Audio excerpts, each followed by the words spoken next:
Alhamdulillah. Wassalatu wassalamu ala Rasulillah Muhammad ibn Abdillah wa ala alihi wa sahbihi wa man wala. Lana illa ma 'allamtana innaka antal alimul hakim. Rabbi shrah li sadri wa yassir li amri wahlul 'uqdatan min lisani yafqahu qawli, amma ba'du. Sama-sama kita hormati, kita muliakan pimpinan Majelis Ta'lim Al-Hakim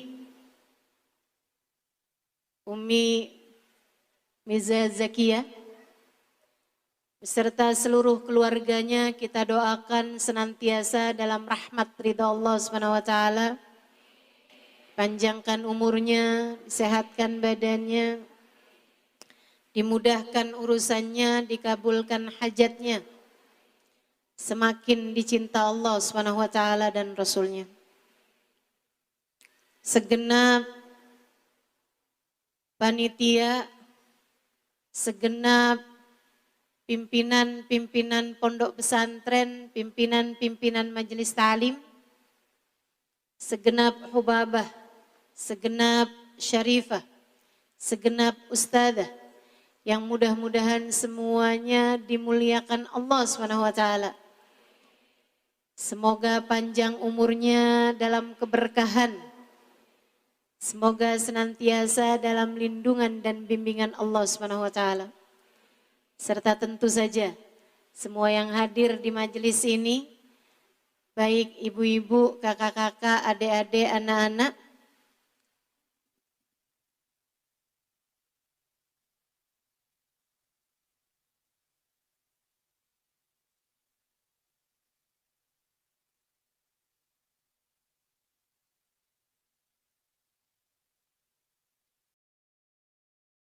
yang semoga semuanya dirahmati dan dicintai Allah, disayangi dan disyafaati Nabi besar Muhammad.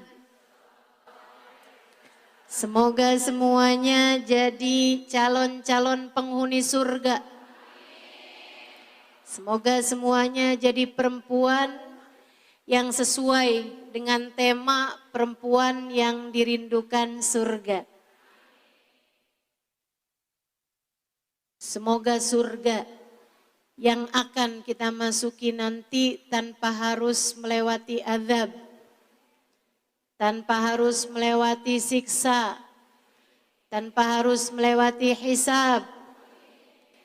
Birahmatika ya arhamar rahimin, wabijudika ya ajwadal ajwadin, innahu waliyudzalika wal qadir alaih. Hari ini temanya menjadi wanita yang dirindu surga. Ada 6 hal yang harus kamu lakukan jika ingin menjadi salah satunya. Wanita yang dirindu surga. Calon-calon penghuni surga. Ada 6 nih persyaratannya. Syarat yang pertama, ilmu. Kalau kamu kepengen masuk dalam surga, kamu mesti pelajari ilmunya. Apa ilmunya? Namanya ilmu agama. Harus pelajari. Jangankan mau masuk surga, kamu mau pergi ke Jakarta aja mesti punya pengetahuan. Seorang ahli sirah, penulis kitab fikhu sirah, yang sampai dengan sekarang kitabnya masih jadi pegangan saya untuk menyampaikan dan memberi kajian. Teman-teman sekalian, jangan berhenti belajar. Jangan berhenti belajar. Terus pelajarin, terus belajar. Sebab Nabi Muhammad cerita, Ra'aitu lailata an usriya bi anna aktsar ahlin nar minal fuqara. Kata Nabi, malam saya di Isra Mi'rajkan sama Allah, saya lihat di neraka kebanyakan penghuninya orang-orang miskin. Sahabat tanya, aminal mal ya Rasulullah, adakah mereka miskin harta wahai Rasul? Nabi Muhammad menjawab, la bal minal ilim, bukan miskin harta melainkan miskin ilmu. Tetaplah belajar, tetaplah ngaji. Tapi kalau ngaji, kalau belajar juga mesti pinter-pinter nyari guru. Jangan asal dengerin kemudian langsung kita ambil. Kita ambil baiknya aja lah, semuanya sama aja. Jangan mengkotak-kotakkan agama, bukan masalahnya mengkotak-kotakkan. Masalahnya memang agama itu bukan kotak. Agama itu lurus, siratal mustaqim. Terus taunya gimana Ustazah? Kadang-kadang emang bingung. Ada ulama satu ngajakin kita sholawatan. Yang satu bilang sholawatan bid'ah. Yang satu merayakan maulid Nabi. Yang satu bilang ngapain pakai berdiri ucap salam kepada Nabi. Itu perkara bid'ah. Pernah dengar orang ngomong gitu? Mana orangnya?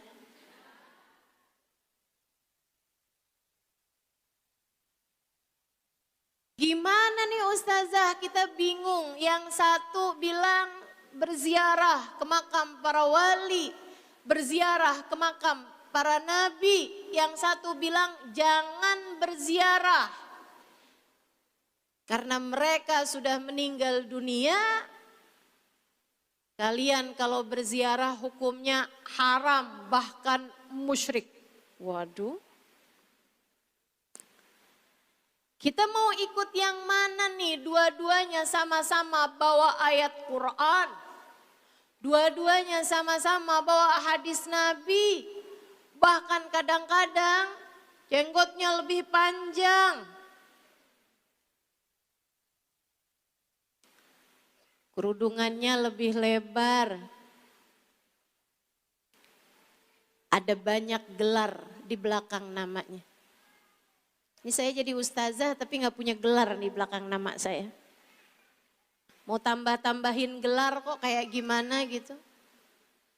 Saya mau tambahin gelar Ustazah Halimah Alaidrus SAG, Sarjana Alam Gaib.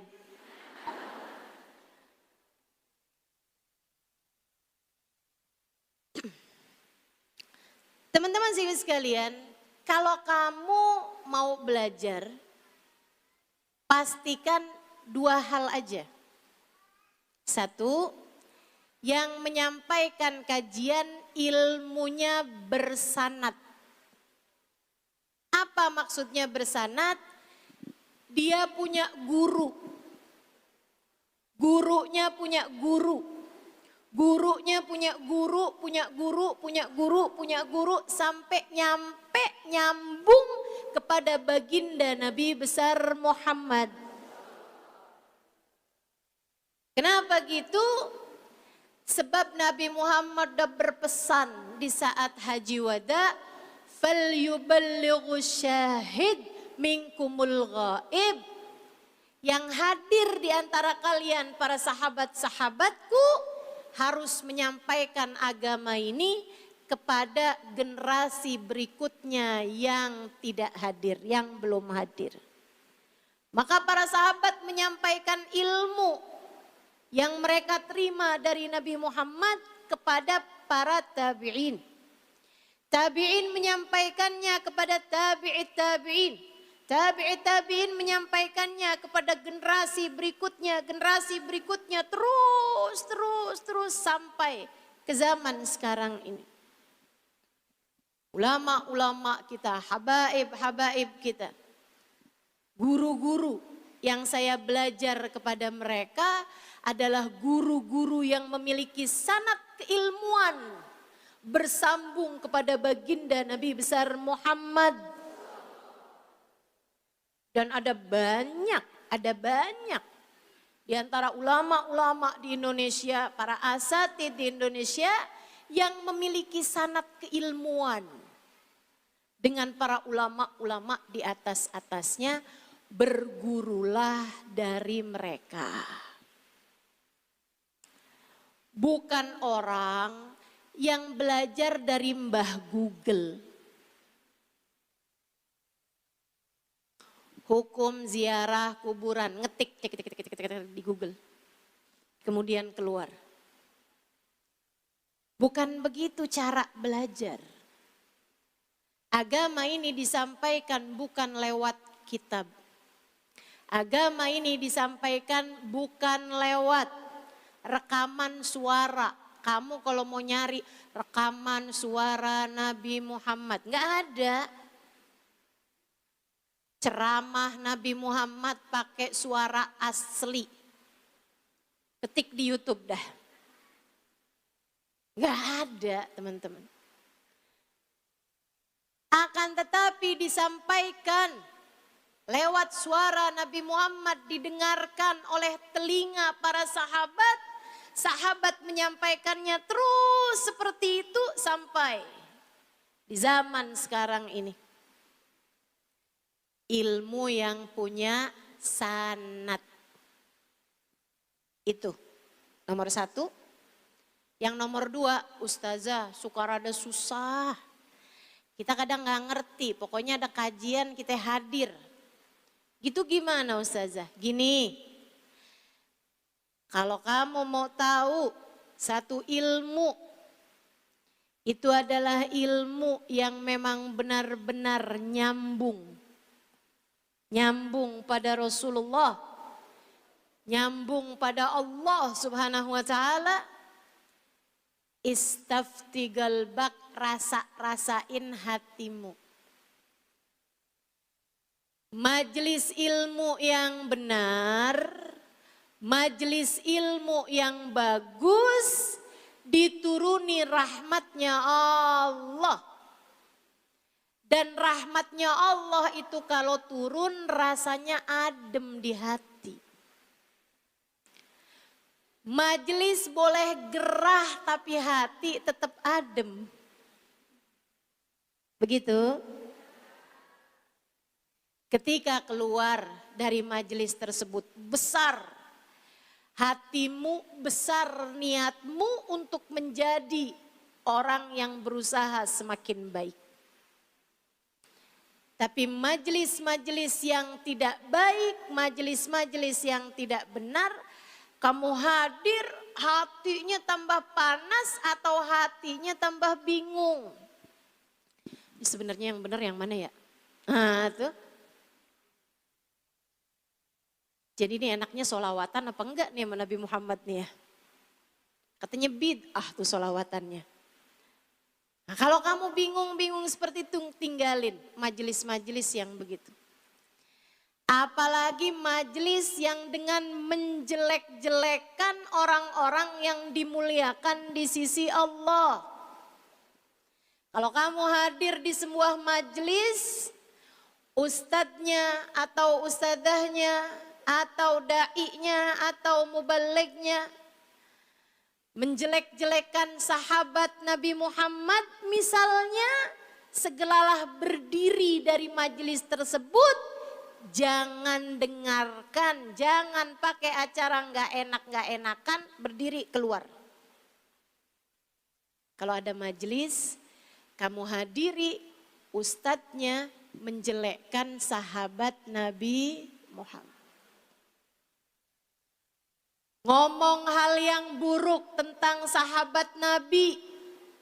Sayyidina Abu Bakar dijelekkan misalnya, Sayyidina Umar dikatain misalnya, buruan keluar. Di sana bukan majelis yang dituruni rahmatnya Allah. justru sebaliknya jadi majelis tempat turunnya laknatnya Allah. Na'udzubillah min dzalik. Kalau ada majelis di dalamnya menjelek-jelekan keluarga Nabi Muhammad atau melarangmu untuk datang berziarah kepada Nabi Muhammad, segeralah berdiri, jauhilah majelis yang seperti itu, sebab yang dimasukkan ke dalam otakmu bukanlah vitamin melainkan racun yang dapat merusak cara berpikirmu. Apalagi yang mengatakan bahwasanya sholat itu nomor 2. Sholat tuh yang penting ingat. Soalnya Allah bilang aqimis sholata lidzikri. Dirikanlah sholat untuk mengingat aku. Jadi kalau kamu udah bisa ingat Allah tanpa sholat itu udah cukup. Sholat yang penting eling. Tuh keluar buruan. Islam apa yang dia mau sampaikan? Ilmu. Perkara nomor 1. Kamu pengen jadi ahli surga? Yang nomor pertama adalah milikilah ilmu, jangan berhenti dari belajar. Insya Allah. Yang nomor 2, ada berapa tadi saya bilang? 6. 5 katanya. 7 deh kalau gitu. Yang nomor 2, ilmu itu tidak jadi manfaat apa-apa kalau tidak diamalkan. Orang yang dapat ilmu akan tetapi tidak mengamalkannya, itu sama kayak orang lagi sakit perlu ke dokter. Sama dokter dikasih resep obat cuman dibaca doang kagak dibeli. Seminggu kemudian dia datang sama dokternya, dok, saya kemarinan minggu yang lalu udah berobat loh ke dokter tapi saya nggak sembuh juga. Padahal dokter udah tuliskan resep. Kamu beli resepnya? Enggak dok. Kamu makan obatnya? Enggak dok. Terus saya baca aja Panadol 3 kali 1. Apal semua ilmu tapi tidak mengamalkannya. Wa'alimun bi'ilmihi lam ya'malan mu'adzabun min qabli ubadil wathan. Orang berilmu tapi tidak mengamalkan ilmunya diadab lebih dulu bahkan dibandingkan dengan penyembah berhala. Kita udah tahu ilmunya, amalin. Tahu bahwa hukumnya sholat adalah wajib, jangan tinggalin. Tahu bohong hukumnya haram, jangan kerjain. Tahu sama suami harus hormat. Tapi tiap hari kerjaannya ngomelin suami mulu. Ada tuh yang begitu? Kabarnya orang Purwakarta banyak tuh yang begitu.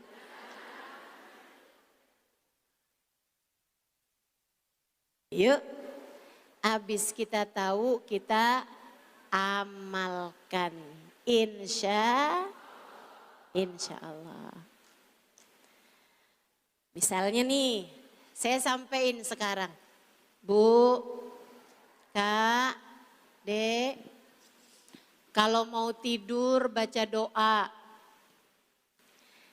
miringnya ke kanan, wudhu lebih dulu.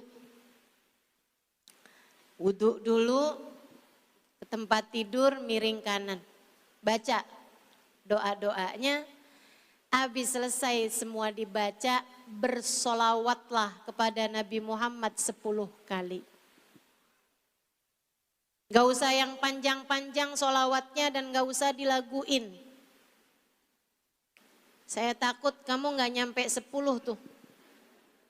Allahumma salli salatan kamilatan wa sallim salaman tamman ala sayyidina Muhammadin alladhi tanhallu bihil uqdu wa tanfariju bihil kurabu wa tuqda bihil hawaiju wa tunalu bihil ragaibu wa husnul khawatimi yustasqal ghamamu biwajhil karim wa ala alihi wa sahbihi fi kulli lamhatin wa nafasin wi'adadi kulli ma'lumin. Itu kalau sekarang bacanya nggak apa-apa.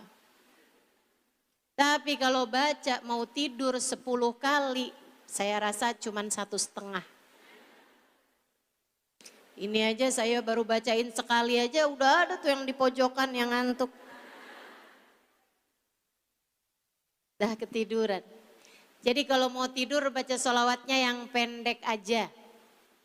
Nggak usah dilaguin Allahumma sholli ala sayyidina Muhammad wa ala ali sayyidina Muhammad. Allahumma sholli ala sayyidina Muhammad wa ala ali sayyidina Muhammad. Baca 10 kali. Nanti kalau bangun tidur juga gitu. Begitu bangun tidur duduk alhamdulillahilladzi ahyana ba'dama amatana wa ilaihin nusyur. Allahumma salli ala sayyidina Muhammad wa ala ali sayyidina Muhammad. Allahumma salli ala sayyidina Muhammad wa ala ali sayyidina Muhammad. Yang pendek aja. Enggak usah dilaguin, saya takut kamu ketiduran lagi. Bangun tidur, habisnya baca doanya bangun tidur, bersolawatlah kembali kepada Nabi besar Muhammad.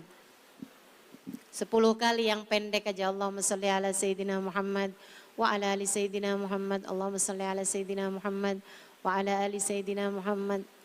Sambil hatimu berdoa, ya Allah, saya bangun sebagai umat Nabi Muhammad. Jadikan saya umat yang baik bagi Nabi Muhammad. Ya Allah, kenalkan saya kepada Nabi Muhammad, dekatkan saya kepada Nabi Muhammad. Jadikan saya hamba-hamba yang senantiasa kau pandang dengan pandangan kasih sayangmu ya Allah. Gitu. Diamalkan, insya sebelum tidur sholawatan, bangun tidur sholawatan. Berapa banyak? Man shalla alayya hina asbah 10 marat, hina asbah wa hina amsa, wajabat lahu syafaati. Kata Nabi Muhammad, siapa yang bersolawat padaku 10 kali sebelum tidurnya, 10 kali pagi hari bangun tidurnya, maka wajib baginya mendapatkan syafaatku. Kalau kamu istiqomah mengerjakannya, kalau sampai ada apa-apa dengan dirimu di akhirat nanti, dikubur nanti, di saat sakaratul maut, Nabi Muhammad akan sampaikan kepada Allah, ya Allah, berikanlah syafaatku kepadanya. Sebab dia adalah seseorang yang menjadikan namaku nama pertama yang dia sebut saat bangun tidurnya. Nama terakhir yang dia sebut sesaat menjelang tidurnya. Wajib baginya mendapatkan syafaatku. Begitu kata Nabi besar Muhammad. Ilmu nih. Tidak jadi manfaat apa-apa kecuali jika diamalkan. Ma taqarraba ilayyal mutaqarribun illa bimithli ada'i maftaradtu alaihim. Kata Allah dalam hadis qudsinya, seseorang hamba bisa dekat denganku tidak ada cara lain kecuali dengan mengamalkan apa, melaksanakan apa yang aku wajibkan dan menjauhi apa yang aku larang. Itu caranya. Jadi nggak cukup dengan sekedar berilmu tidak diamalkan, akan tetapi ilmu ditambahkan dengan pengamalan. Diamalkan ilmu, dapat ilmu diamalkan. Sehingga sekalian yang saya muliakan, saya tinggal di kota Tarim, Hadramaut, Yaman, 4,5 tahun. Saya dapati orang-orang di sana benar seperti apa yang disampaikan seorang ulama dari Maroko. Ketika masuk ke kota Tarim, dia sempat pingsan. Mukasyif, orang yang bisa lihat apa yang enggak dilihat orang. Begitu dia sadar ditanya sama muridnya, mengapa engkau pingsan wahai Syekh? Dia bilang, saya pernah pergi ke berbagai macam negara. Saya pernah pergi ke berbagai macam daerah. Saya lihat turunnya hujan rahmat di masjid-masjid mereka. Di majelis-majelis taklim mereka. Namun hanya di kota inilah saya mendapati hujan rahmatnya Allah bahkan turun di kamar mandi mereka.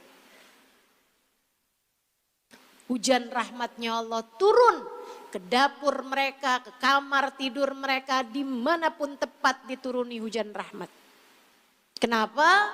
Sebab mereka orang-orang yang mengamalkan ilmu, melaksanakan sunnah Nabi, bahkan sampai di dalam kamar mandi mereka sekalipun tetap dengan adab-adab dan sunnah-sunnah Nabi Muhammad.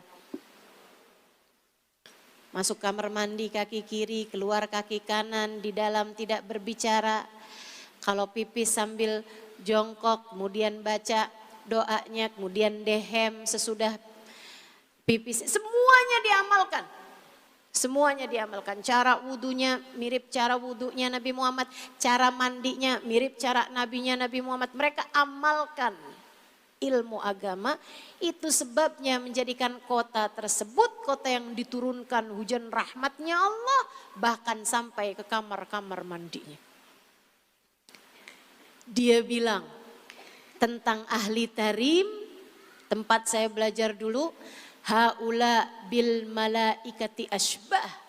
Orang-orang ini lebih mirip malaikat daripada manusia. Dan memang begitulah adanya. Saya nggak punya cukup banyak waktu buat bercerita kepadamu. Tapi izinkan saya menceritakan satu aja. Gatel mulut saya kalau nggak cerita. Ibunda guru kami, Al-Habib Umar bin Hafid. Saya nulis buku Bidadari Bumi yang kedua di masa pandemi. Sesudah Hubabah Zahra meninggal dunia. Waktu saya belajar di sana, saya masih selalu memandang wajah tersebut. Wajah yang saya sampai nggak tahu rupanya kalau lagi nggak senyum. Saya kalau nginget, pasti yang kebayangnya beliau lagi senyum. Kenapa? Karena lupa kapan sih beliau nggak senyum, dari selalu saja tersenyum. Ngamalin sunnahnya Nabi Muhammad. Nabi itu orang yang paling banyak senyumnya teman-teman. Ayo latihan senyum coba. Insya Allah. Nanti pulang-pulang ketemu suami senyum. Itu biasanya kalau nggak biasa tuh, suaminya bakalan nanya, minta apa kamu? Karena senyumnya biasanya kalau ada perlunya aja. Betul? Hubabah Zahra, waktu saya mau menuliskan kisahnya, saya nggak tahu banyak tentang beliau, jadi saya kirim surat, kirim email, kirim WhatsApp kepada cucu beliau. Saya bilang, boleh nggak saya diceritakan tentang nenekmu Hubabah Zahra, saya lagi nulis kitab tentang beliau. Ternyata cucunya minta juga buat kepada bibi-bibinya, buat nuliskan kisah tentang ibunda mereka. Jadilah saya dapat email yang cukup panjang tentang kehidupannya Hubabah Zahra. Dan ini salah satu dari yang saya dengar dari putrinya. Dia bilang, ibunda kami ini, putrinya cerita, dari sejak sebelum menikah tidak pernah tinggal tahajud sama sekali. Dari sejak sebelum balik, enggak tinggal tahajud. Enggak pernah tinggal. Sampai ada satu malam beliau tidur di waktu larut dan memang habis ada acara, habis capek gitu. Beliau tidurnya udah telat juga, beliau terbangun di saat azan subuh.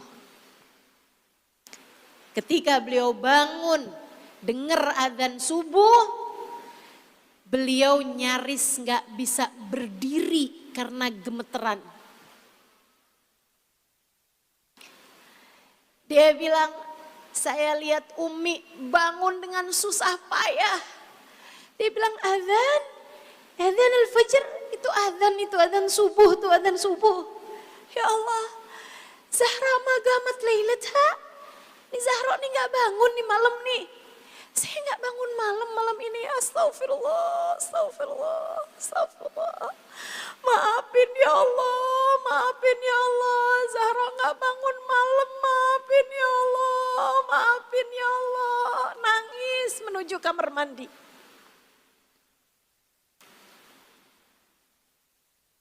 Habis keluar dari kamar mandi, sholat taubat. Padahal itu baru azan subuh. Kamu kadang-kadang kunut dijemur aja gak ada perasaan bersalah. Kadang-kadang lewat sholat subuh dan hatimu merasa gak kenapa-napa. Hamba-hamba tercinta di sisi Allah, mereka benar-benar menjadikan hidup ini sebagai pencarian bekal menuju surga. Bu, Kak, Dek, Nak, kamu gak punya waktu untuk mulai mendekati surga selain waktu di dunia ini sekarang. Jika hidupmu di dunia ini hanya untuk mencari dunia, kapan waktumu untuk berbekal menuju surga? Jika waktumu di dunia hanya untuk menumpuk dosa demi dosa, pikirkanlah dengan wajah semacam apa kamu akan menghadap kepadanya.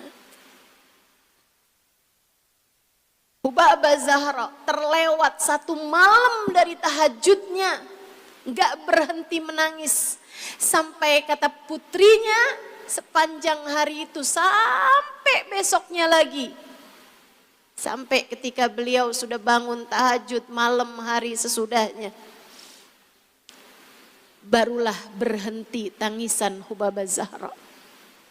Sepanjang hari itu Hubabah Zahra setiap kali ingat nih mau makan, ingat, ya Allah, maaf ya Allah, tadi malam gak tahajud, maaf ya Allah, maaf ya Allah. samihni ya Rab, samihni ya Rab. Sepanjang hari itu Baba Zahra hanya berkata, samihni ya Rab, maafin saya ya Allah.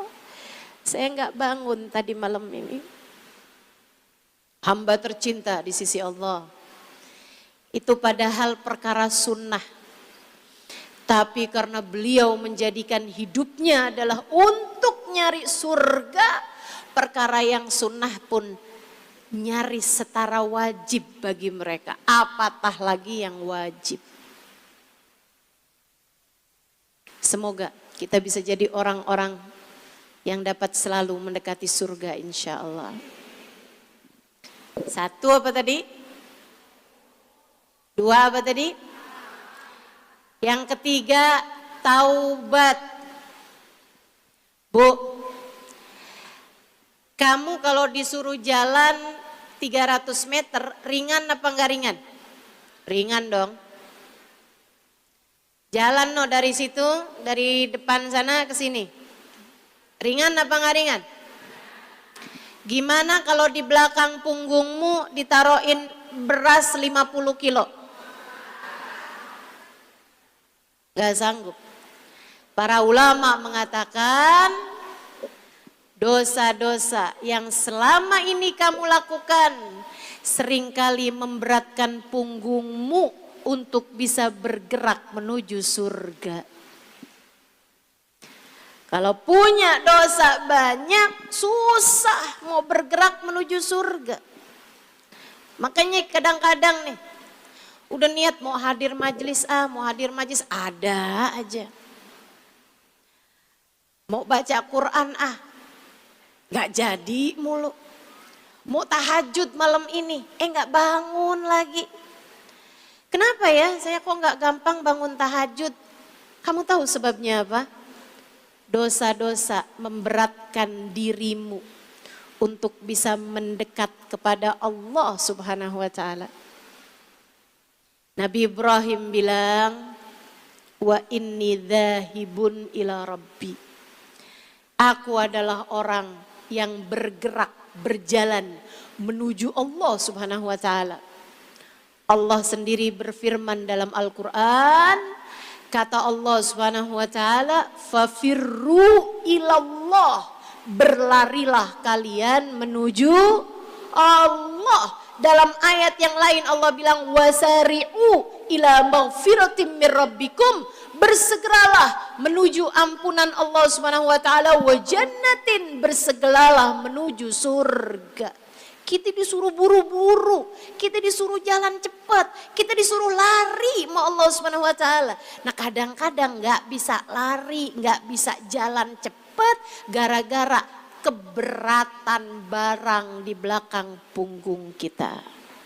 Apa yang memberatkan? Dosa. Taruh dulu bebannya. Gimana caranya naruh beban? Taubatlah kepada Allah Subhanahu wa taala. Taubat yang benar-benar. Istilah anak zaman sekarang hijrah. Taubat. Saudaraku sekalian, yang kemarinan sholat masih bolong-bolong, taubatin. Taubatin, ya Allah, janji ya Allah, gak bakalan lagi ya Allah. Adik-adik nih, yang punya pacar, taubat deh. Putusin pacarmu deh. Mendingan gak punya pacar tapi ujungnya surga. Allah bilang amin. Saya nggak lagi doa, ini pernyataan. Mendingan nggak punya pacar tapi ujungnya surga, daripada kamu hidup merasa berbunga-bunga, merasa dicinta tapi ujung-ujungnya neraka. Jangan mau ngerjain apapun yang ujungnya bukanlah surga. Jangan mau bercapek-capek, berlelah-lelah untuk mengerjakan sesuatu yang ujungnya bukan surga. Adik-adikku sekalian, jangan mau bela mati-matian sesuatu yang tidak membawamu menuju surga. Bu, Kak, siapapun dirimu, jangan mau habis-habisan bercapek-capek untuk sesuatu hal yang ujungnya bukanlah surga. Kamu capek banget kenapa sih? Biar saya kebeli rumah. Gak usah segitunya, Bu. Rumahmu semewah apapun ketika kamu mati gak akan dibawa. Ada tuh saya ketemu orang. Dia bilang, Ustazah, saya 6 bulan ini gak pernah hadir majelis taklim lagi. Saya bilang, kenapa? Saya lagi mau ngawinin. Saya lagi ngawinin anak, Ustazah. Persiapannya sampai 6 bulan. Bukan cuman anaknya, emaknya sampai gak ngaji 6 bulan. Ngapain? Kamu bela mati-matian, habis-habisan sesuatu hal yang hanya akan berlalu 1, 2, 3, 4, 5 jam aja. Hasilnya apakah membawamu ke dalam surga? Belum tentu. Yang saya lihat itu pernikahan, romantisnya, nikmatnya, kebahagiaan berdalam pernikahan nggak tergantung sama seberapa mewah pernikahannya.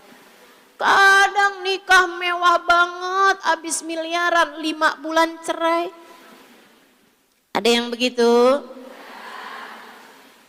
Ada. Ngapain? Ngapain? Saudariku sekalian yang saya muliakan, ada banyak orang di zaman sekarang mau berlelah-lelah, mau ngerjain apapun, menghalalkan segala cara, padahal ujungnya bukan surga. Nggak pantas jadi harga, nggak pantas jadi harga. Yuk, tinggalin dosa, kerjakan ketaatan, istiqomahlah di jalan tersebut. Taubatin dosa. Taubatin dosa. Gimana caranya, Ustazah? Kalau mau lengkap sih mandi taubat dulu. Habis itu sholat 2 rakaat. Usolli sunnat taubati rakaatain lillahi ta'ala. Habis selesai sholat sunnah taubat, doa. Ya Allah, inget-ingetin dosa-dosamu. Kemudian nangis sama Allah. Ampuni dosa-dosa saya ya Allah. Ampuni dosa saya ya Allah. Bu, Kak, Dek, Nak, satu dosa yang kamu lakukan jika Allah tidak mengampuni cukup untuk membuatmu tergelincir saat melewati jembatan Sirat. Satu dosa yang kamu lakukan jika tidak diampuni Allah Subhanahu wa ta'ala cukup untuk menggugurkan kulit mukamu di akhirat nanti karena menanggung malu. Satu dosa yang kamu lakukan, dan ini yang paling menyeramkan teman-teman. Satu dosa yang kamu lakukan, jika Allah tidak berkenan untuk mengampuninya, bisa menjadi penyebab terusirnya dirimu dari rombongan Nabi Muhammad. Satu dosa yang kita lakukan, jika Allah murka, bisa membuat iman tercerabut dari dalam hati kita, sehingga kita mati tidak sebagai husnul khatimah, melainkan dalam keadaan su'ul khatimah. Na'udzubillah. Makanya perlu banget kita minta ampunan sama Allah. Kita minta ampunan sama Allah. Apalagi saat lagi kumpul bareng-bareng, saat lagi qiyam. Doa paling penting tuh saat mahalul qiyam, udah ucap salam menabi kita bilang Rabbi faghfirli dunubi ya Allah bibarakatil hadi Muhammad ya Allah. Ya Allah, ampunilah dosa-dosaku ini dengan berkatnya Nabi Muhammad. Ampuni ya Allah, ampuni ya Allah, ampuni ya Allah. Minta ampunan dari Allah Subhanahu wa taala dan berjanjilah untuk tidak mengulangi dosa lagi. Apapun aja dosanya. Dosa ngomongin orang, dosa marahin suami. Punya? Saya nggak punya Ustazah. Oh kamu istri solehah, bukan, saya nggak punya suami. Dosanya bohong, dosanya hutang riba, dosanya hutang riba. Ayo nih, yang kejebak sama hutang riba segeralah bertaubat. Habisnya gimana dong Ustazah cara bayarnya nih? Ini saya kasih tahu nih. Buatmu yang sedang terjebak hutang riba, bertaubatlah. Taubat dulu. Itu sesuatu yang dilarang sama Allah Subhanahu wa taala. Dosa, dosa, dosa. Hutang riba dosa hukumnya, pinjol dosa hukumnya. Taubat dari hal tersebut. Minta ampun sama Allah, nangis sama Allah, bangunlah tahajud, sholatlah beberapa rakaat, kemudian menangislah kepada Allah. Ya Allah, tolongin saya ya Allah, tolongin saya ya Allah, tolongin saya ya Allah. Selamatkan saya dari dosa riba ini ya Allah. Kapok, gak akan pernah lagi kerjain ya Allah, tolongin saya. Kalau kamu sungguh-sungguh berdoanya, liatin Allah nanti akan kasih jalan keluar dari arah yang tidak kamu sangka-sangka. Habis itu jangan pernah hutang riba lagi. Saya bahkan sarankan kepadamu untuk jangan berhutang. Bahkan yang enggak riba aja jangan, apalagi yang riba. Bu, Kak, Dek, sesedikit apapun rezekimu cukup untuk membiayai hidupmu. Tapi sebanyak apapun rezeki yang kamu punya, seberapa banyak uang pun yang kamu punya, enggak akan cukup untuk membiayai gaya hidupmu.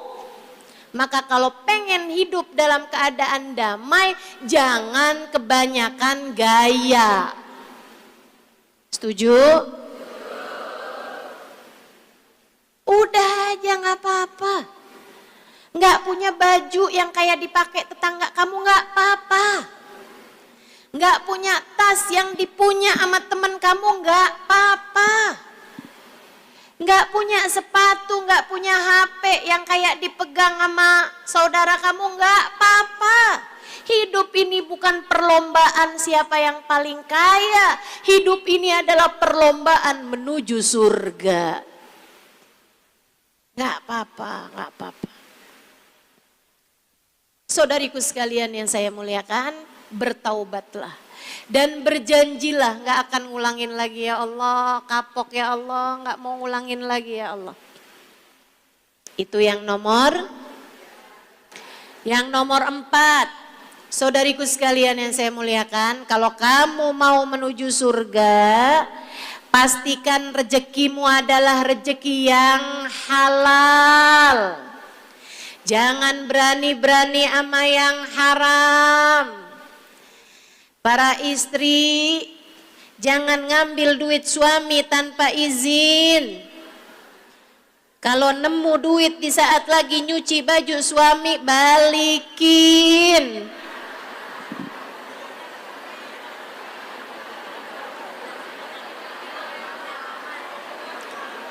Ustazah boleh gak balikinnya separoh? Ya, kalau dianya halal boleh aja.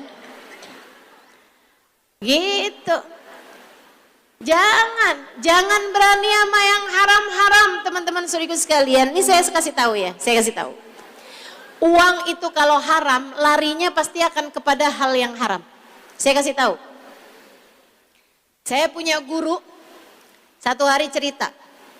Dia bilang, Dia itu ceritanya lagi mau ke Jakarta, dia dari luar kota, dari Jawa Tengah, kiai saya. Dia bilang, saya Syarifah satu waktu lagi mau ke Jakarta. Di tengah jalan saya ketemu sama ada seorang, mohon maaf, pejabat yang korup lah gitu.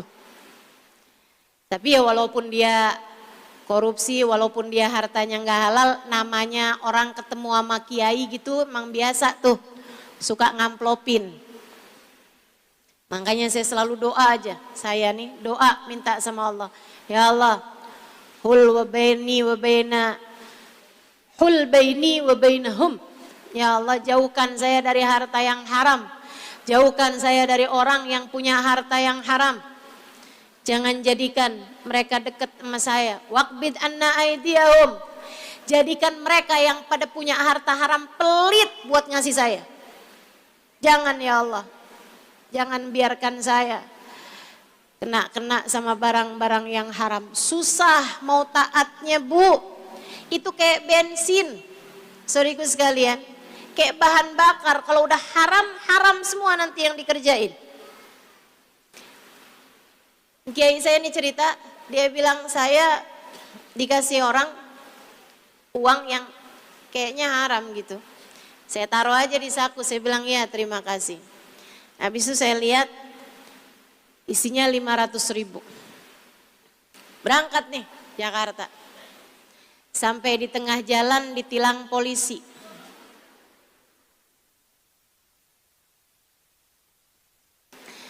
Saya keluarin 250. Akhirnya lewatin. Saya bilang sama supir saya, ini kita bakalan kena tilang lagi nih di depan. Ternyata bener aja, nggak lama kita kena tilang lagi. Saya keluarin lagi yang 2,5. Dah. Saya bilang sama dia, sekarang kita nggak akan kena tilang lagi. Ternyata beneran sampai pulang nggak ada yang kena tilang, nggak ada kena apa-apa gitu. Supir saya bilang, supirnya kiai ini bilang, wah kiai ini sekarang udah mukasyif nih, udah bisa tahu apa-apa yang mau terjadi gitu. Dia bilang enggak, saya nggak mukasyif, saya nggak tahu apa yang terjadi. Tapi kok bisa bener persis kiai? Kiai bilang ditilang sekali, habis itu kiai bilang kan ditilang lagi sekali. Bukan saya tahu apa yang terjadi, akan tetapi di saku saya ada duit haram yang lagi nyari pemiliknya. Yang haram hanya untuk yang haram. Yang haram hanya untuk yang haram. Kalau kamu menujunya kepada surga, maka kamu nggak bisa menuju surga pakai barang haram. Semuanya harus halal. Jadi nggak apa-apa sedikit, yang penting nggak apa-apa sedikit, yang penting halal. Teman-teman, pastikan. Apalagi ibu-ibu anaknya lagi pada sekolah. Tuh, ibu anaknya lagi sekolah, jangan pernah kasih makanan haram ke dalam perut anak-anakmu.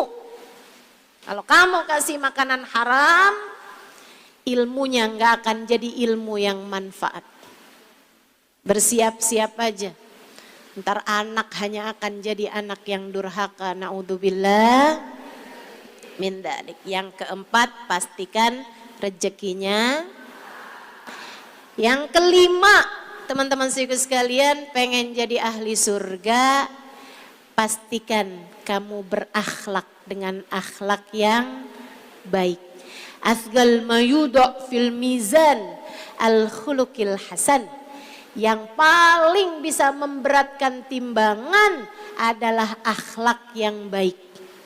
Paling bisa beratin timbangan di akhirat nanti adalah akhlak yang baik. Kayak gimana sih akhlak yang baik? Antu'ti man haramak. Kamu bisa ngasih siapapun. Bahkan orang yang gak mau ngasih sama kamu tetap mau ngasih. Ta'fu amman dalamak, memaafkan siapapun yang berbuat salah sama kamu. Jadi ibu, kalau kamu susah maafin orang, hati-hati. takutnya kamu terhalang dari surga. Udah maafin aja Bu, maafin aja. Maafin aja. Kalau kamu mau nyari surga, kalau ada orang bikin salah, maafkan. Maafin. Maafin. Wa tuhsin ila man asa ilik. Yang ketiga kata Nabi, akhlak yang mulia itu kamu tetap memberi kepada yang tidak mau memberi padamu. Kamu memaafkan siapapun yang berbuat salah padamu. Yang ketiga, kamu berbuat baik. Bahkan kepada orang yang tidak baik kepadamu. Enggak apa-apa. Kamu udah senyum, dia tetap cemberut, biarin aja. Kamu baik sama orang, orangnya enggak baik sama kamu, biarin dia aja. Ada orang ngomong kasar, biarin orang, kamu jangan. Kenapa gitu? Karena saya sedang menuju kepada surga. Dan yang terakhir, kalau kamu pengen jadi wanita yang masuk dalam surga, pastikan hatimu benar. Pastikan hatimu sehat. Hati yang sehat, hati yang cinta kepada Allah, hati yang cinta kepada Nabi Muhammad. Kalau kamu kepengen masuk surga, syarat terakhir pastikan di dalam hatimu terdapat cinta kepada Sayyidina Muhammad. Sebab Nabi Muhammad bilang, almar'u ma'aman ahab. Seseorang hanya akan dikumpulkan dengan yang dia cintai. Sementara kunci surga itu yang pegang Nabi Muhammad. Miftahul jannah biyadi. Kunci surga aku yang pegang. Gak ada orang bisa masuk surga sebelum dibuka pintunya sama Nabi Muhammad. Maka kalau kamu pengen masuk ke dalam surga, kamu harus cinta sama yang pegang kunci surga. Namanya Nabi besar Muhammad. Maka kalau ada orang-orang yang bilang, saya lagi menuju kepada surga, tapi hatinya kosong dari rasa cinta kepada Nabi Muhammad, surga yang mana yang dia maksudkan? Surga yang kita maksud adalah surga yang kuncinya dipegang sama Nabi Muhammad sallallahu alaihi wasallam. Maka kalau kamu ingin memasukinya, pastikan dalam hatimu punya rasa cinta padanya. 6 syarat tersebut. Berusahalah untuk kamu memilikinya. Ilmu, amal, taubat, harta yang halal, akhlak yang baik, dan yang keenamnya adalah hati yang benar, hati yang bersih, hati yang cinta.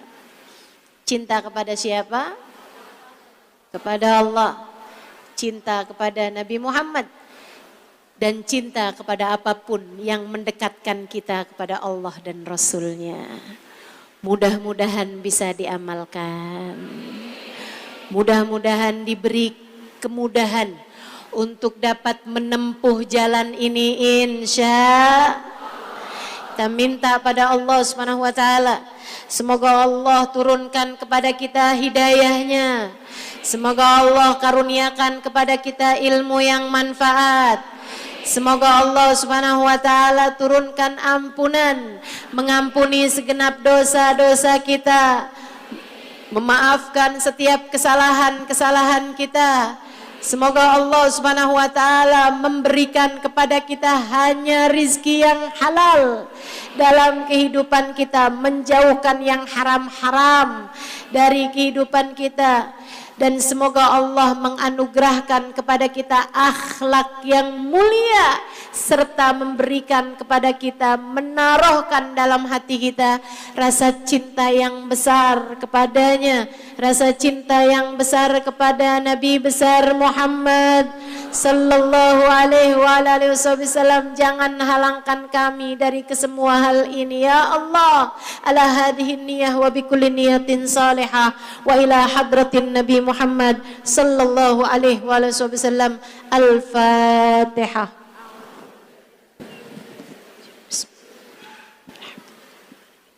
Ar-Rahmanir Rahim, Maliki Yaumiddin.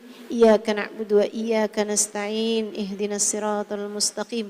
Siratal ladzina an'amta 'alaihim ghairil maghdubi 'alaihim waladdallin. Amin. Allahumma bihaqqil Fatihah, bihurmatil Fatihah, barakatil Fatihah, taftah lana abwabal khair, tu'amilana muamalat ahlal khair, takfina min jamil fitan wal mihan bu'us wa dhair. Innaka wali kulli khair, mutafaddil bi kulli khair birahmatika ya arhamar rahimin. Ya Allah, sayangilah semuanya ya Allah. Mudahkan kami menempuh jalan surga-Mu ya Allah. Bukakan untuk kami kemudahan-kemudahan hidup ya Allah. Karuniakanlah kepada kami hati yang bersih. Pandanglah hati kami dengan pandangan cinta-Mu ya Allah. Penyakit-penyakit yang ada dalam hati kami usir jauh-jauh ya Allah. Gantikanlah hati kami penyakit-penyakitnya, gantikan dengan cinta kepadamu dan kepada kekasihmu Nabi besar Muhammad sallallahu alaihi wa ala alihi wasallam. Ampuni segenap dosa kami ya Allah. Ampuni segenap dosa kami ya Allah. Wahai Sang Maha Dermawan, ampuni segenap dosa-dosa kami ya Allah. Kabarnya yang dermawan memberi sesuai dengan kebutuhan. Kami membutuhkan ampunan-Mu ya Allah. Yang dosanya banyakan, kasih padanya ampunan banyakan ya Allah. Yang dosanya besar-besar, kasih padanya ampunan yang besar-besar ya Allah. Jagakan kami ya Allah. Jaga kami ya Allah seperti Engkau telah menjaga hamba-hamba tercinta di sisi-Mu ya Allah. Jatuh bangun kami melaksanakan taat padamu. Jatuh bangun kami menata hati-hati kami ya Allah. Yang seringkali jatuhnya lebih lama daripada bangunnya. Ya Allah. Ya Allah, ya Allah, kami mohon pertolongan-Mu ya Allah. Tarik tangan-tangan kami menuju-Mu ya Allah. Tarik diri-diri kami menuju surga-Mu ya Allah. Rengkuh kami menuju jalan kekasih-Mu ya Allah. Jangan biarkan kami bercerai-berai. Jangan biarkan hati kami berantakan. Jangan biarkan kami hidup bergelimangan dosa ya Allah, ya Allah, ya Allah. Jangan biarkan akhir kehidupan kami bukan surga. Jangan biarkan seorang pun di antara kami akhir kehidupannya bukan surga. Kasihanilah semuanya ya Allah. Jadikanlah akhir kehidupan kami semuanya adalah surga. Pertemukan kami dengan-Mu sedangkan Kau ridho pada kami ya Allah. Pertemukan kami dengan Nabi Muhammad sedangkan beliau ridho kepada kami ya Allah. Izinkan kami kelak memandang indah wajahnya. Izinkan kami kelak mendengar indah suaranya. Izinkan kami kelak mendapatkan indah syafaatnya. Ya Allah, kami mohon padamu, apabila datang ajal menjemput kami, matikan kami dalam husnul khatimah. Jadikanlah kalimat terakhir yang keluar dari lisan kami saat ajal menjemput kami adalah kalimat La ilaha illallah. La ilaha illallah. La ilaha illallah Muhammadur Rasulullah sallallahu alaihi wasallam. Alaiha nahya wa alaiha namut wa alaiha nub'atu insyaallah ta'ala minal aminin alladzina la khaufun alaihim wa lahum yahzanun birahmatika ya arhamar rahimin. Wa sallallahu ala sayyidina Muhammadin wa ala alihi wa sahbihi wasallam bi fadli subhana rabbika rabbil izzati amma yasifun wa salamun alal mursalin walhamdulillahi rabbil alamin.